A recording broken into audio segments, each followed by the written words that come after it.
ভূত এক্সপ্রেসে সাধারণ মানুষের সাথে ঘটে যাওয়া সত্যি ঘটনাগুলোই বলা হয়। যারা ভূতে বিশ্বাস করেন না তাদের আমরা বিশ্বাস করতে বলবো না, কারণ ভূত আছে কি নেই সেটা যাদের সাথে ঘটনা ঘটেছে তারাই বলবে। তাই ভূত এক্সপ্রেসের ঘটনাগুলোকে বিনোদন হিসেবে নেওয়ার অনুরোধ রইল।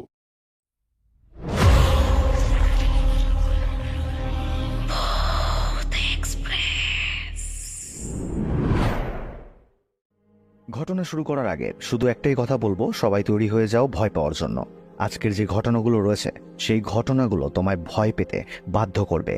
কে কোথা থেকে শুনছো এটা কমেন্ট করে জানিও, আর আজকের ঘটনাগুলো ভালো লাগলে শেয়ার করে আরও অনেক মানুষকে ঘটনাগুলো শোনার সুযোগ করে দিও তোমরা। আর বেশি দেরি করব না, সোজা চলে যাব আজকের প্রথম ঘটনায়। ঘটনা পাঠিয়েছে রবিন ব্যানার্জি। তিনি লিখেছেন, হাই দাদা, আমি রবিন, কলকাতা দমদম থেকে তোমায় ঘটনা লিখে পাঠাচ্ছি।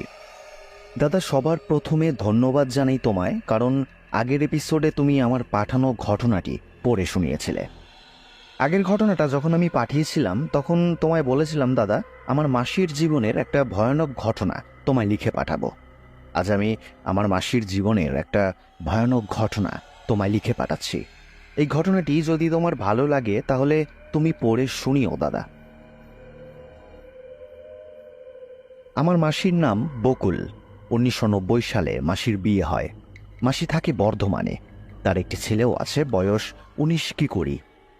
মাসির স্বামী মানে আমার মেসো, তিনি একটি প্রাইভেট কোম্পানিতে চাকরি করেন।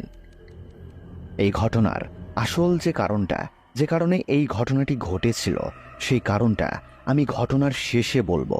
আগে ঘটনাটা বলি। ঘটনাটি ঘটে মাসির বিয়ের কয়েক মাস পর। প্রথমেই বলি, আমার মাসির লাভ ম্যারেজ হয়েছিল। মাসির যখন বিয়ে হয় তখন মেসো নতুন নতুন কোম্পানিতে জয়েন করেছে। তার আয় তখন খুবই অল্প ছিল, আর মেসোর যেই বাড়িটা ছিল সেই বাড়িটা খুবই ছোট একটা টালির বাড়ি ছিল। তাই নতুন বউ নিয়ে সেখানে থাকা তার পক্ষে খুবই কষ্টকর হয়ে উঠেছিল। তো বিয়ের 3-4 দিন পরেই মেসো অল্প টাকার মধ্যে ছোট্ট একটা ঘর ভাড়া নিয়ে ফেলে। যেহেতু তার হাতে সময় খুবই অল্প ছিল তাই সে আর বেশি দিন অপেক্ষা করতে পারছিল না। তাই এদিক সেদিক একটু খোঁজ খবর লাগিয়ে মেসো অল্প টাকার মধ্যে দুজনের থাকার মতো একটা ঘর কম পয়সায় ভাড়া নিয়ে ফেলে। সেই বাড়িটা মেসোর কারখানার একদম সামনেই ছিল। বাড়িটা যেই জায়গায় ছিল সেই জায়গাটার সম্পর্কে একটু বলি। বাড়িটা ছিল টিনের একটা ছোট্ট ঘর। ওই একটা ঘরেই শোয়ার ঘর ছিল, আবার সেখানেই ছিল রান্নাঘর। বাথরুমটা ছিল বাড়ির বাইরে। বাড়িটার আশেপাশে তেমন কোনো ঘর বাড়ি ছিল না। সেই জায়গায় যেটা ছিল সেটা হলো বেশিরভাগ কারখানাগুলো ছিল।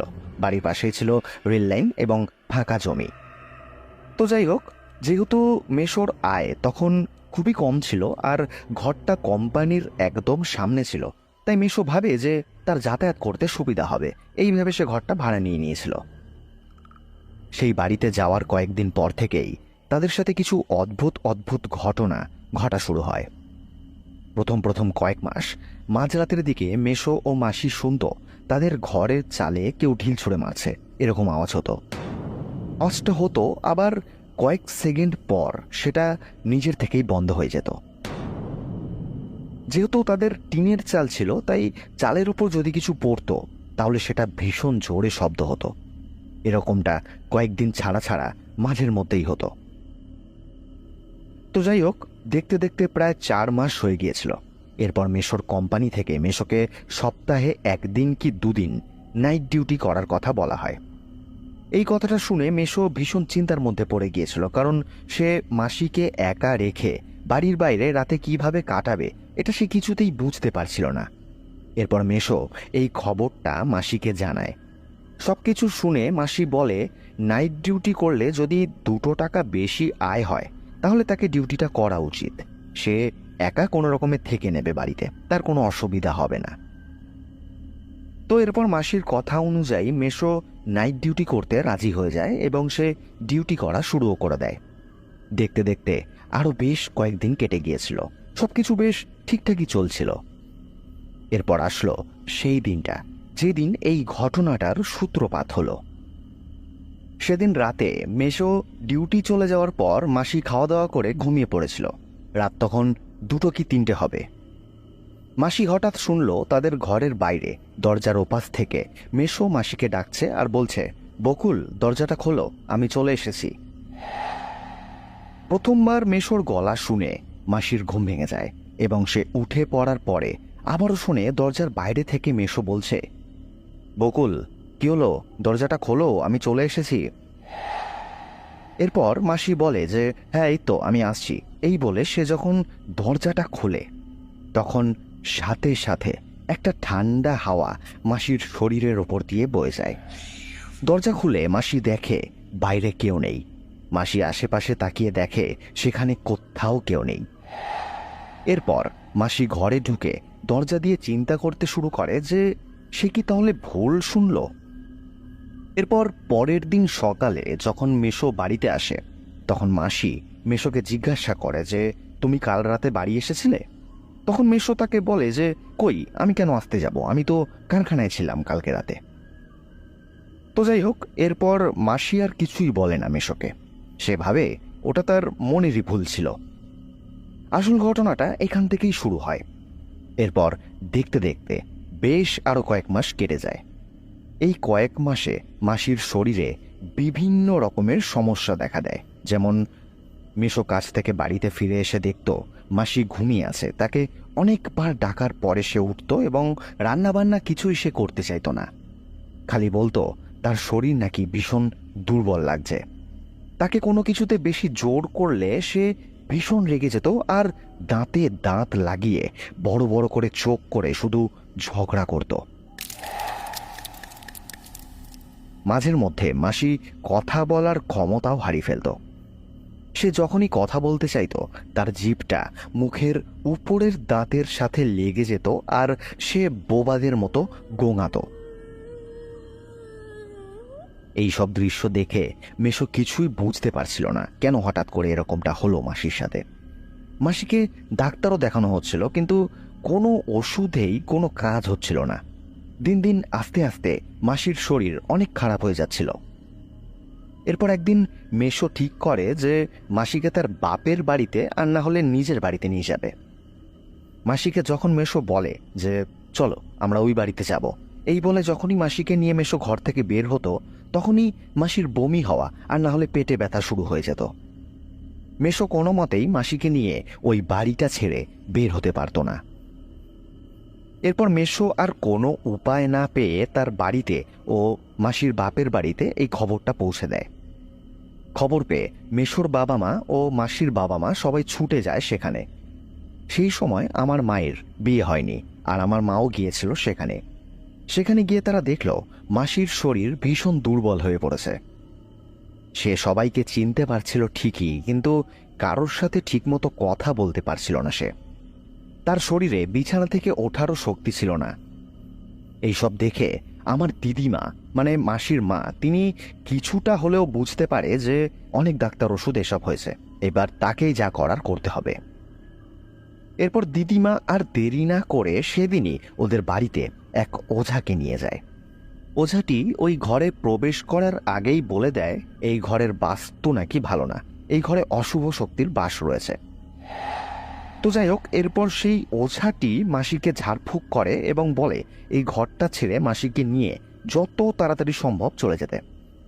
ওঝাটির কথা মতো মেশো পরের দিনই ওই ঘরটা ছেড়ে মাসিকে নিয়ে চলে যায় এবং মাসিকে তার বাপের বাড়িতে দিয়ে আসে। 7 দিন পরে সেই ওঝাটি মাসিকে দেখতে আসে আর আবারও ঝাড়ফুঁক করে কিছু তাবিজ কগজ মাসিকে দিয়ে যায়। সেদিন ওই ওঝাটি বাড়ির সবাইকে বলেছিল যে মাসির সুস্থ হতে একটু সময় লাগবে। যেই ঘরটাতে মাসিরা থাকতো সেই ঘরের আশেপাশে যেই ফাঁকা জমিগুলো রয়েছে সেখানেই কোনো একটা জায়গায় কোনো মানুষের কবর দেওয়া আছে। সেই অশরীরী আত্মাই কোনো একদিন মাসিকে তার ফাঁদে ফেলে পজেস্ট করেছে, মানে ভর করেছে তার শরীরে। তো যাই হোক, এরপর মাসির সুস্থ হতে অনেক সময় লাগে। পুরোপুরি সুস্থ না হওয়া অবধি মাসি বাপের বাড়িতেই থাকে। পরে মেশো টাকা জমিয়ে নিজের ঘর বাড়ি সব তৈরি করেছে, এখন তারা সেখানেই থাকে। পরে তাদের একটা ছেলেও হয়। এই ঘটনার বেশ কয়েকদিন পর জানা যায় মেশো যেই লোকটার থেকে ঘরটা ভাড়া নিয়েছিল সেই লোকটা ওই ঘরের আসল মালিক ছিল না। ওই ঘরটা আসলে ওই ফাঁকা জমিগুলোর মধ্যেই কোনো একটা জমির মালিকের ঘর ছিল, আর ওই ঘরটা করা হয়েছিল ওই জমির দেখাশোনা করার কেয়ারটেকারের থাকার জন্য। সেই কেয়ারটেকারটাই চালাকি করে ওই ঘরটা কম পয়সায় মেশোকে ভাড়া দিয়ে দেয়, আর সেই ভাড়ার টাকাটা প্রত্যেক মাসে মাসে সেই কেয়ারটেকারটা সে নিজেই নিয়ে নেয়। সে জানতো যে ওই জমির বাস্তুটা খারাপ, তাই সে অন্য জায়গায় গিয়ে থাকতো, সে ওখানে থাকতো না। এই ছিল দাদা আমার মাসির জীবনের একটা ভৌতিক ঘটনা। এই ঘটনাটা আমি মাসি, মেশো এবং আমার মায়ের থেকে যেইভাবে শুনেছিলাম ঠিক সেইভাবেই তোমায় লিখে পাঠালাম। জানি লেখাতে অনেক ভুল ত্রুটি হয়েছে, কিন্তু তুমি যদি তোমার কণ্ঠে ঘটনাটা পড়ে শোনাও তাহলে আমি অনেক খুশি হব দাদা। তুমি ভালো থেকো, আর আমাদের এই ভূত এক্সপ্রেসের পরিবার আরও অনেক বড় হোক এই কামনা আমি করব। ধন্যবাদ রবিন, আবারও একটি চমৎকার ঘটনা শেয়ার করার জন্য। ঘটনাটি কেমন লাগলো কমেন্ট করে জানাতে ভুলো না। তোমরাও চাইলে এরকম ঘটনা পাঠাতে পারো। ঘটনা পাঠাতে হলে ইমেল করতে হবে bhuthexpress9@gmail.com এই মেল অ্যাড্রেসে, অথবা আমাদের ফেসবুক পেজের ইনবক্সে তোমরা মেসেজ করেও আমার সাথে ঘটনা শেয়ার করতে পারো। চলে যাব নেক্সট ঘটনায়। ঘটনাটি যেভাবে লেখা হয়েছে আমি ঠিক সেইভাবেই পড়ে তোমাদেরকে শোনাচ্ছি। আমার দাদা তখন সদ্য আয় করা শুরু করেছে টিউশন পড়ানো দিয়ে। বাবা মায়ের একমাত্র পুত্র সন্তান। বাবার পর দাদাকেই পুরো সংসারটা চালাতে হবে।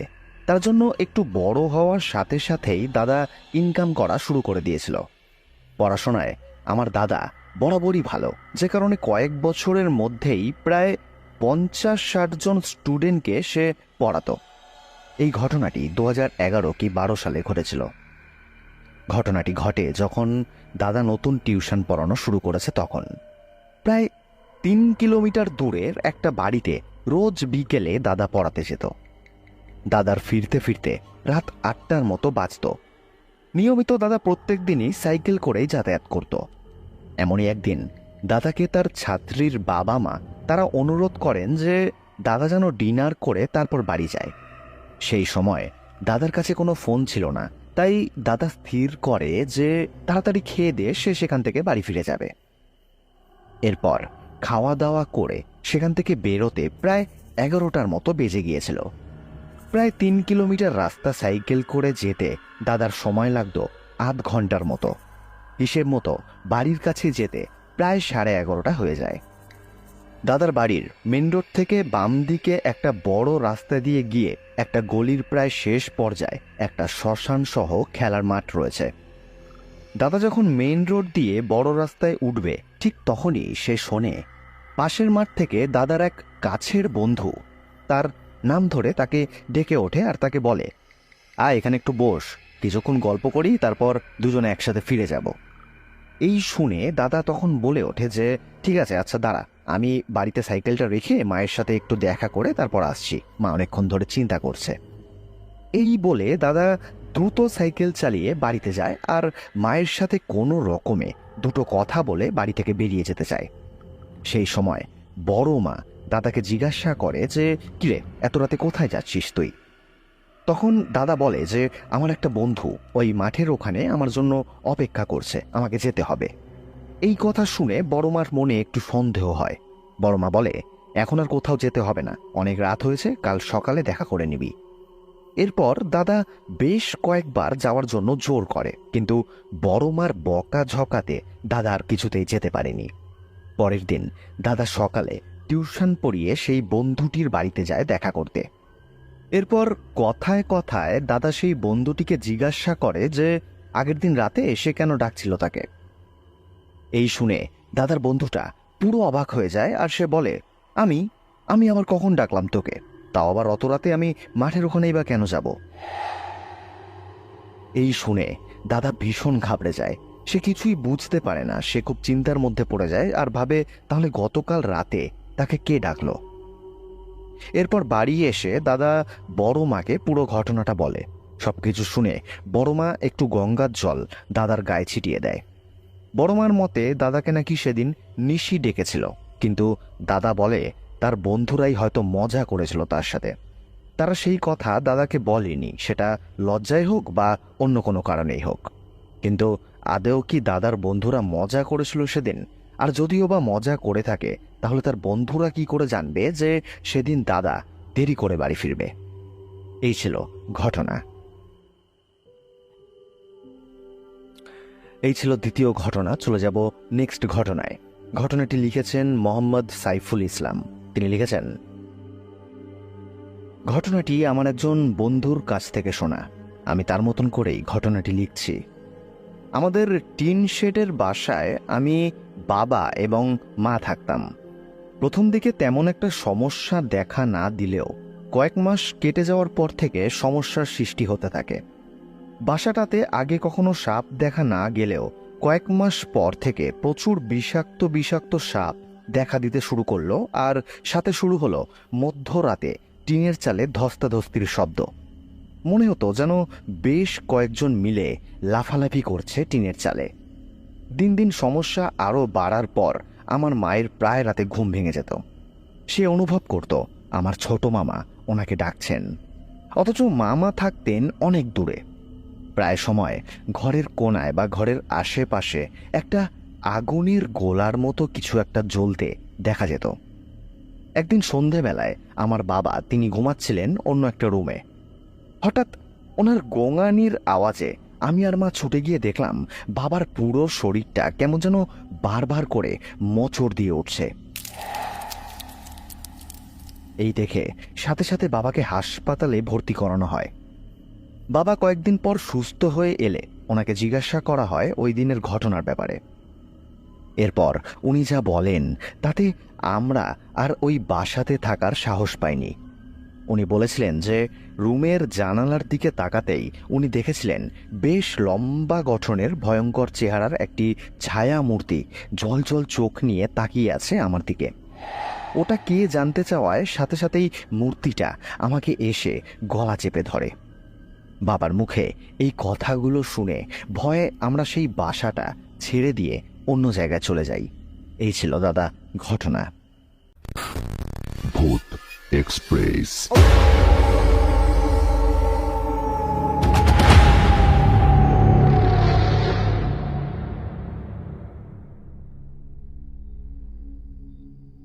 দাদা, আমি শুভদীপ। আমি থাকি হায়দ্রাবাদে। সেখানে আমি চাকরি করি, আর কলকাতার বাগবাজারে আমাদের আদি বাড়ি রয়েছে। সেখানে আমাদের অনেক বড় একটা পরিবার থাকে। দাদা, আমি তোমার চ্যানেলের অনেক পুরনো একজন শ্রোতা। তবে এই প্রথম তোমায় আমি কোনো ঘটনা লিখে পাঠাচ্ছি। আসলে ঘটনাটা অনেক দিন আগেই পাঠাতাম, কিন্তু কখনো সময় হয়ে ওঠেনি। এই ঘটনাটি আমার জীবনে ঘটা একটা ভূতের ঘটনা। আমি আগে কখনো ভূতে বিশ্বাস করতাম না, কিন্তু এই ঘটনাটা ঘটার পর আমি ভূত প্রেতে প্রচণ্ড বিশ্বাস করি। আর আমি এখনো একটা তাবিজ আমার শরীরে পরি, কারণ এই তাবিজটা যদি আমি খুলে ফেলি তাহলে হয়তো সেই ভয়াবহ দিনগুলো আবারও আমার জীবনে ফিরে আসবে। ঘটনাটি ঘটে 2008 কি 2009 সালে। তখন আমি সদ্য কলেজ কমপ্লিট করেছি। একদিন আমি ও আমার আরও 3টে বন্ধু, আমরা এই কজন মিলে একটা পাহাড়ি জায়গায় ঘুরতে গিয়েছিলাম। জায়গাটার নামটা আমি গোপন রাখছি, কারণ আমি চাই না সেই জায়গাটার কোনো বদনাম হোক। শুধু বলে রাখি, সেই জায়গাটা একটা তীর্থস্থান এবং বহু মানুষ এখানে পাহাড়ের ওপরে যেই মন্দিরটি রয়েছে সেই মন্দিরে যায়। তো যাই হোক, আমরা 4 জন মিলে 2008 কি 2009 সালের শুরুতে ওই জায়গাটাতে ঘুরতে গিয়েছিলাম। আমাদের মোট 7 দিনের মতো ট্যুর ছিল। সেখানে পৌঁছানোর পর প্রথম 2-4 দিন বেশ ভালোই কেটেছিল। 5 দিনের দিন ওই বিকেল 5টা নাগাদ আমার বন্ধুরা সবাই বলল যে চল আমরা হাঁটতে হাঁটতে নিচে যাই আর কিছু খেয়ে আসি। তো যেহেতু সারাদিন গাড়িতে ঘুরে সদ্য আমরা হোটেলে এসেছিলাম, তাই আমার শরীরটাও খুব একটা ভালো লাগছিল না। আমি ওদেরকে বললাম যে না না, আমি আর যাব না, আমি একটু রেস্ট করি, তোরা যা খেয়ে আয়, আর আমার জন্য যা পারবি নিয়ে আসবি। তো এরপর আমার বন্ধুরা ওরা আর কথা না বলে চলে যায়, আর আমি জামা কাপড় পাল্টে বিছানায় শুয়ে একটু রেস্ট করতে থাকি। এখানে বলে রাখি, আমরা যেই হোটেলটায় ছিলাম সেটা ছিল অনেক উপরে, আর যেহেতু পাহাড়ি জায়গা ছিল তাই সেখানে মনের মতো খাবার অর্ডার করতে হলে আগের থেকে বলে রাখতে হতো। কিন্তু সেই হোটেল থেকে নিচে আসলে, মানে আমরা যখন গাড়ি করে ঘুরতে বের হতাম, তখন নিচে নামার পর দেখতাম বেশ অনেক খাবার দাবারের দোকান রয়েছে। গাড়িতে করে নিচে নামতে প্রায় 15 মিনিট মতো সময় লাগতো। আর আমার বন্ধুরা সেদিন পায়ে হেঁটেই নিচে গিয়েছিল। ওরা ভেবেছিল এই ফাঁকে ওদের একটু ঘোরাও হয়ে যাবে। ওরা যখন বের হয়েছিল ঘড়ির কাঁটায় তখন বিকেল 4:30 কি 5টা। পাহাড়ি জায়গা হওয়ার কারণে অন্ধকারটাও বেশ তাড়াতাড়ি নেমে এসেছিল। তো যাই হোক, এরপর ওই 6:30 নাগাদ হঠাৎ আমি শুনলাম হোটেলের বাইরে থেকে আমার বন্ধুরা ওরা প্রচণ্ড জোরে দরজা ধাক্কাতে ধাক্কাতে আমায় ডাকছে।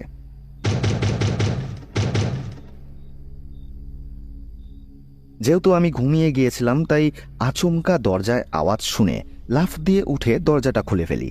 দরজা খুলতেই আমি দেখলাম আমার 2 বন্ধু আরেক বন্ধুকে চ্যাংদোলা করে নিয়ে এসেছে, আর 2 বন্ধু ওরা প্রচণ্ড হাঁপাচ্ছে। বন্ধুদেরকে ওইভাবে হোটেলে আসতে দেখে আমি প্রচণ্ড ভয় পেয়ে গিয়েছিলাম। আমি ওদেরকে জিজ্ঞাসা করলাম যে কিরে, তোরা এইভাবে পাঁজা কোলা করে ওকে হোটেলে নিয়ে আসলি কেন? আমার জিজ্ঞাসা করাতে আমার এক বন্ধু সে বলল যে ওরা যখন নিচে গিয়ে একটা হোটেলে খাচ্ছিল তখন নাকি একটা সাধু সন্ন্যাসী ধরনের মানুষ ওদের থেকে কিছু টাকা চেয়েছিল। টাকা পয়সা না দেওয়াতে সেই লোকটা নাকি ওদেরকে বলেছিল যে টাকা যখন দেবে না তাহলে কিছু খাবার আমায় কিনে দাও। তখন আমার বন্ধুরা তাকে খাবার কিনে দিতে চেয়েছিল, কিন্তু আরেকজন বন্ধু যে ছিল সে হঠাৎ করেই লোকটাকে ভণ্ড, ভিখারি এইসব অনেক অকথ্য ভাষায় গালাগাল করে তাড়িয়ে দিয়েছিল। কিছুক্ষণ পরে ওরা 3 জন যখন হোটেলে ফিরছিল তখন সেই বন্ধুটার নাকি হঠাৎ করে চোখ মুখ উল্টে যায় আর সে অজ্ঞান হয়ে যায়। এরপর ওই 2 বন্ধু তাকে চ্যাংদোলা করে তুলে হোটেলে নিয়ে আসে। এখানে বলি, আমার ওই 3 বন্ধুদের মধ্যে যে অজ্ঞান হয়ে গিয়েছিল ওর নাম ছিল সুজয়। তো এরপর সবকিছু শুনে সুজয়কে বিছানায় শুইয়ে দিয়ে চোখে মুখে জল দিয়ে ওর জ্ঞান ফিরিয়ে আনা হয়। জ্ঞান ফেরার কিছুক্ষণ পর সুজয় আমাদের বলে যে ও কেন অজ্ঞান হয়ে গিয়েছিল এসব ওর কিছুই মনে নেই। এরপর আমরাও ওকে আর বেশি কথা বলতে না বলে চুপচাপ শুয়ে রেস্ট করতে বলি। আসল ঘটনাটা এখান থেকেই শুরু হয়। ওই দিন রাতে খাওয়া দাওয়া করে আমরা সবাই তাড়াতাড়ি শুয়ে পড়েছিলাম, কারণ পরের দিন ভোরবেলা আমাদের বেরানোর কথা ছিল। সেদিন রাত 1:30 কি 2টো হবে ওরকম নাগাদ হঠাৎ করে আমার নাম ধরে এক বন্ধু চিৎকার করতে শুরু করে। আমি আবারও চমকে গিয়ে যখন উঠলাম তখন দেখলাম সুজয়ের আবারও চোখ দুটো উল্টে গেছে আর ওর মুখ বেঁকে লালা পড়তে শুরু করেছে। এক কথায় বলতে গেলে ঠিক মির্গি রোগীরা যেরকম করে ও সেই সময় ঠিক সেরকমই করছিল। ওর ওই অবস্থা দেখে আমরা সবাই ভীষণ ভয় পেয়ে গেছিলাম। সেই সময় আমরা কি করব কিছুই বুঝতে পারছিলাম না। আরেকটা কথা, আমাদের রুমের ভেতরে সেই সময় একটা পচা গন্ধ ভরে গেছিল। আমরা কি করব কিছুই বুঝতে পারছিলাম না। শেষমেশ ওই হোটেলের একটা লোককে আমরা ডেকে আনি, আর তিনি এসে সুজয়ের গায়ে জল ঢেলে দিতেই সুজয় কিছুটা স্বাভাবিক হয়। সেদিন হোটেলের ওই লোকটা বলে যে রাতটা কাটলেই সকালে সুজয়কে ডাক্তারের কাছে নিয়ে যাবে। সেদিন আমরা সবাই জেগেছিলাম, আমাদের কারোর ঘুম হয়নি। সুজয় ঘুমের মধ্যেই হঠাৎ হঠাৎ করেই বলে উঠছিল যে আমাকে বেরোতে হবে, ও আমাকে ডাকছে, ও বাইরে এখনো দাঁড়িয়ে আছে। ওর বলা এইসব কথা শুনে আমরা আরো বেশি ভয় পাচ্ছিলাম। আমরা ঠিক করে ফেলেছিলাম সকাল হলেই ওকে ডাক্তার দেখিয়ে বাড়ি ফিরে যাব, কিন্তু আমাদের কপালে অন্য কিছুই লেখা ছিল। পরের দিন সকালবেলা সুজয়কে ডাক্তারের কাছে নিয়ে যাব, ঠিক সেই সময় আমরা দেখলাম সুজয় পুরো সুস্থ। ও বলল ওর গা হাত পায়ে শুধু খুব ব্যথা রয়েছে। আমরা ওকে ডাক্তারের কাছে নিয়ে যেতে ডাক্তার বলল হয়তো শরীরের ক্লান্তির কারণে এরকমটা হয়েছে, এছাড়া ওর কিছুই হয়নি, ও একদম সুস্থই আছে। তো যাই হোক, সেদিন আমরা ফিরে যাব ভেবেছিলাম, কিন্তু যেহেতু সেদিনটা আমাদের ওখানে লাস্ট দিন ছিল আর সুজয়ও একটু সুস্থ ছিল, তাই ভাবলাম সবাই মিলে যে আজকের দিনটা আমরা থেকেই যাই। এরপর সেদিন আর আমরা কেউই বাইরে বের হইনি।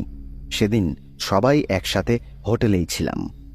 সেদিন সকাল থেকে সারা দুপুর অবধি বেশ ভালোই ছিল সবকিছু, কিন্তু যেই বিকেল হলো একটা অদ্ভুত ঘটনা ঘটল। আবারও ঘড়ির কাঁটায় ঠিক বিকেল 6:30, আর বাইরেও বেশ অন্ধকার হয়ে গিয়েছে। হঠাৎ আমার জ্ঞান ফিরল বিকাশের হাতে একটা সাপাটে চর খেয়ে। বিকাশ হলো আমারই ওই বন্ধুদের মধ্যে একজন। হুশ আসতেই আমি দেখলাম আমি হোটেলের ব্যালকনির সামনে দাঁড়িয়ে রয়েছি, আর বিকাশ, সুজয় এবং আরেকটা বন্ধু আমাকে জাপটে ধরে রেখেছে। আমি ওদেরকে বললাম, তোরা এভাবে ধরে রেখেছিস কেন আমায়? আর বিকাশ, তুই আমায় চড় মারলি কেন? তখন ওরা আমায় যা বলল তা শুনে আমার পায়ের তলা থেকে মাটি সরে গেল। ওরা বলল, আগের দিন রাতে সুজয় যেরকম করেছিল আমিও নাকি ঠিক সেরকমই করছিলাম, আর বারবার বলছিলাম ও ডাকছে, ও দাঁড়িয়ে আছে বাইরে। এই কথা বলতে বলতে আমি নাকি ব্যালকনি থেকে ঝাঁপ দিতে গেছিলাম। ওদের সবার থেকে এই কথাগুলো শুনে আমি বুঝতে পেরেছিলাম আমাদের সাথে কিছু একটা তো খারাপ হচ্ছে, আর তাছাড়া আমরা সবাই আবারও ঘরের ভিতরে একটা পচা গন্ধ পাচ্ছিলাম। এরপর আমরা আর দেরি করিনি, সাথে সাথে সেখান থেকে বেরিয়ে স্টেশনে গিয়ে পৌঁছাই, আর রাতের ট্রেন ধরে পরের দিন বাড়িতে পৌঁছে যাই। বাড়িতে পৌঁছে আমি বাবা, মা এবং বোন এদের সবাইকে সবকিছু জানাই। তারপর তারা আমায় এক জায়গায় নিয়ে যায়, যেখান থেকে আমায় বলা হয় আমাদের ওই হোটেলটার ওপর, আর না হলে আমাদের ওপর কোনো খারাপ আত্মার নজর পড়েছিল। সেই আত্মা নাকি খুবই শক্তিশালী এবং খুবই খারাপ একটা আত্মা। হয়তো আর বেশি দেরি করলে আমাদের 4 জনের মধ্যে কারোর একটা প্রাণ চলে যেত। এরপর ওখান থেকে আমায় একটা তাবিজ দেওয়া হয়, আর বলা হয় এই তাবিজটা সবসময় নিজের শরীরের সাথে রাখতে। আমি সুজয় ও বাকি বন্ধুদেরও ওই তাবিজ এনে দিয়েছিলাম। ওরা ওই তাবিজ বেশি দিন পরেনি, কিন্তু আমার শরীরে এখনও এই তাবিজটা আছে। আসলে এই ঘটনাটা নিজের চোখে দেখেছিলাম আর অনুভব করেছিলাম সবকিছু। তাই এখন আমি মানি আমাদের সাথে ভগবানও যেমন আছে তেমনি ভূতপ্রেত আছে। সেদিন ওই হোটেলের কোনো দোষ ছিল, আর নাকি সাধু লোকটা কিছু করেছিল, এইসব আজও আমরা কেউই বুঝে উঠতে পারিনি। এই ছিল দাদা আমার ঘটনা। ঘটনাটা ভালো লাগলে তুমি পড়ে শোনিও। ভালো থেকো দাদা। এই ছিল প্রথম ঘটনা।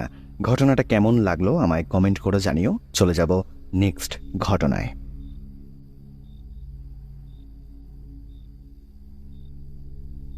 অনেক বছর আগের ঘটনা। তখন আমি ক্লাস 5-6-এ পড়ি। আমাদের বাড়ির পাশে একটা বাড়ি ছিল, যেখানে বেশ কিছু ঘর ভাড়া দেওয়া ছিল। তারই একটা ঘরে এক জেঠু জেঠিমা তার 3 ছেলে মেয়েকে নিয়ে থাকত। প্রতিদিন সকাল সকাল দেখতাম জেঠিমার সমস্ত কাজ শেষ হয়ে যেত, কারণ তার স্বামী আর বড় মেজো ছেলে একটু সকালের দিকে কাজে বেরিয়ে যেত, আর ছোট ছেলেটা তখন 11 কি 12-এ পড়ে। সেও সারাদিন পড়াশোনা, স্কুল এসব নিয়েই ব্যস্ত থাকত। আর যেহেতু জেঠিমার সংসারে সবাই বেশ বড় ছিল, তাই যে যার কাজ নিজেরাই করে নিতে পারত। সকাল সকাল রান্না করার পর সবাই যে যার কাজে বেরিয়ে গেলে জেঠিমা নিজে একটু রিল্যাক্স করতে ঠিক চৌকাঠের কাছে বসে থাকত। ওদের বাড়ির সামনে থেকে যত লোক যাওয়া আসা করত সবার সাথে জেঠিমার আলাপ পরিচয় ছিল, এবং তারা এসে জেঠিমার সাথে কথা বলতো। জেঠিমা গল্প করতে খুবই ভালোবাসত। কেউ যদি একটু কথা না বলে চলে যেত, তাকে আবারও ডেকে সে কথা বলতো। আসলে ওই জেঠিমাকে ওই পাড়ার বেশ সবাই চিনত। ওনারা ওই বাড়িতে প্রায় 20 বছর ধরে ভাড়া ছিল। এবার আসি আসল ঘটনায়। একদিন ওই বাড়ির বাড়িওয়ালার বাড়িতে কিছু ইলেকট্রিকের কাজ হচ্ছিল, তার সাথে জলের কাজও হচ্ছিল। এই কাজের কারণে বাড়িতে বেশ কিছুটা মাটি খোঁড়া হয়েছিল। তখন বর্ষাকাল ছিল, প্রায় সব সময় বৃষ্টি হচ্ছিল, যার ফলে ওই জায়গাটার খুব বাজে অবস্থা হয়ে দাঁড়িয়েছিল। একই মাটি খোঁড়া হয়েছিল, আর তার মধ্যে বৃষ্টি হচ্ছিল। একেবারে যাতা অবস্থা হয়ে দাঁড়িয়েছিল বাড়িটার। ওদের বাড়ির যে দিকটাতে টিউব কল ছিল সেদিকের মাটিগুলোর ওপর দিয়েই হেঁটে গিয়ে জেঠিমাকে কাজ করতে হতো। ওই জেঠিমার দিনে অনেকবার ওই কলে কাজ করতে যাওয়ার অভ্যাস ছিল, আর উনি বেশিরভাগ সময় খালি পায়ে হাঁটত, নয়তো নিজের পায়ের থেকে একটু বড় সাইজের জুতো পরত। সেদিন সারাদিন সকাল থেকে ঝিরিঝিরি বৃষ্টি পড়ছিল, আর উনিও বারবার কলপাড়ের সামনে কাজ করতে যাচ্ছিল। চারিদিকে প্রচণ্ড শ্যাওলা থাকার কারণে জেঠিমা পা স্লিপ করে গর্তের মধ্যে পড়ে যায়। সেখানে অনেকগুলো ইলেকট্রিকের তার ছিল। জেঠিমা কারেন্ট খেয়ে সেখানেই মারা যায়। ওনার বাড়ির সবাই জানতো যে ওখানে এরকম কাজ হচ্ছে এবং বাড়িওয়ালারাও আগে থেকে তাকে সতর্ক করেছিল। তিনি বলেছিল যে তোমাদের ওই কলে না যাওয়াটাই ভালো, তোমরা সামনের কল থেকে কয়েকদিন কাজ করে নিও, আর যদি ওদিকে যাও তাহলে নিজের দায়িত্বে এবং সাবধানে যাবে। এরপর বাড়িওয়ালার কথা মতো ওখানে কেউ যেত না, কিন্তু সেদিন অ্যাক্সিডেন্টলি জেঠিমা ওখানে গেছিল আর গর্তে পড়ে গিয়ে কারেন্ট লেগে তার মৃত্যু ঘটেছিল। এরপর নিয়ম রীতি মেনে যা কাজকর্ম করার সবই করা হয়েছে। তারপর ওনার স্বামী আর 3 ছেলেরা মিলে সিদ্ধান্ত নেয় যে তারা ওই বাড়ি ছেড়ে অন্য কোথাও চলে যাবে। তারপর তারা যথারীতি অন্য কোথাও চলে যায়। কয়েকদিন পর ওই বাড়িতে অন্য একটি ঘরে সদ্য বিবাহিত এক কাকু কাকিমা ভাড়া আসে, আর কয়েক মাসের মধ্যেই তিনি অন্তঃসত্ত্বা হয়ে পড়ে। ওই বাড়ির পরিবেশটা এমনিতেই খুবই ভালো ছিল, সবার সাথে সবার বেশ একটা মিলমিশ আলাপ আলোচনা ছিল, সবাই সবার খবরাখবর নিত। যেহেতু তারা নতুন বিয়ে করে ভাড়া এসেছিল এবং এই বাড়িতে আসার পরে ওই মহিলাটি অন্তঃসত্ত্বা হয়ে গেছিল, তাই বাড়িওয়ালা ছাড়া আরও যারা ভাড়া ছিল তারাও সব মোটামুটি ওই বউটার খবরাখবর নিত। সবাই ওনাকে বলতো যে এই সময় মেয়েদের একটু সাবধানে থাকতে হয়, ঠিকঠাক খাওয়া দাওয়া করতে হয়। কিন্তু ওই কাকিমাটি, যিনি নতুন এসেছিল বাড়িতে, যিনি অন্তঃসত্ত্বা হয়ে গিয়েছিল, তিনি কারোর কথাই কিছুতেই শুনত না। উনি নিজে যেটা মনে করত সেটাকেই ঠিক বলে মনে করত। এই বাড়িতে ভাড়া আসার পরে ওই নতুন ভাড়াটে দম্পতি আশেপাশের লোকের সবার কাছ থেকেই আগের জেঠিমার ঘটনাটা শুনেছিল। এলাকার বড়রা সবাই বেশ কিছু কথা ওই কাকিমাকে বলতো, যেমন যেখানে সেখানে থুতু ফেলতে মানা করত, চুলগুলো একটু গুছিয়ে রাখতে বলতো, এরকম আরও অনেক বেশ কিছু নিয়ম মেনে চলতে বলতো। কিন্তু ওই নতুন ভাড়াটিয়ে কাকিমা, উনি কারোর কথাই শুনত না।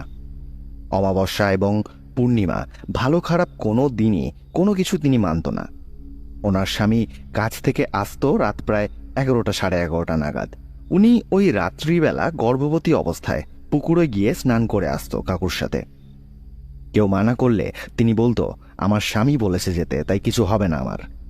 এরপর আস্তে আস্তে সব লোকেরা ওনাকে বলাবলি করাও ছেড়ে দিয়েছিল। প্রায় 2 মাস পরে একদিন রাত্রিবেলা কাকিমা একা একাই বাথরুম করতে ওঠে। সে দেখে কলের ওখানে ওই রাত্রে কে যেন একটা বাসন ধুচ্ছে। উনি ওখানেই দাঁড়িয়ে দাঁড়িয়ে পুরো জিনিসটা দেখছিল আর ভাবছিল যে এত রাতে কে আবার কলে বাসন ধুচ্ছে। এমনটা ভাবতে ভাবতে হঠাৎ করে কাকিমা দেখল যে কলের ওখানে বসে যে বাসন ধুচ্ছিল সে ওই কাকিমার দিকে ফিরে তাকালো আর ভয়ানকভাবে একটা মুচকি হাসি দিল। পরের দিন সকালে কাকিমা বাড়িতে সবাইকে বলে যে কাল রাতে কেউ যেন একটা কলের ওখানে বসে বাসন ধুচ্ছিল আর আমাকে দেখে পিছন ফিরে তাকিয়ে হাসছিল। এই কথাটা বাড়ির সবাইকে ওই কাকিমাটা বলে। এরপর বাড়ির সবাইকে সেই কাকিমাটা ওই অবয়বটির বর্ণনাটা দেয়। তাকে দেখতে কেমন ছিল, সে কিরকম আচরণ করছিল, এইসব ব্যাপারে সে বলে। ওনার এই বর্ণনাটা পুরোপুরিভাবে আগের ভাড়াটিয়ে জেঠিমার সাথে মিলে যাচ্ছিল। কাকিমার কথা শুনে বাড়ি শুদ্ধ সবাই ভীষণ অবাক হয়ে গিয়েছিল। সবাই ভাবছিল সে মারা যাওয়ার পর আজ অবধি ওই বাড়িতে কেউ কোনোদিন তার কোনো অস্তিত্বের উপলব্ধি পায়নি, অথচ কাকিমা যা বলছে সবই ওই মৃত জেঠিমার সাথে মিলে যাচ্ছে।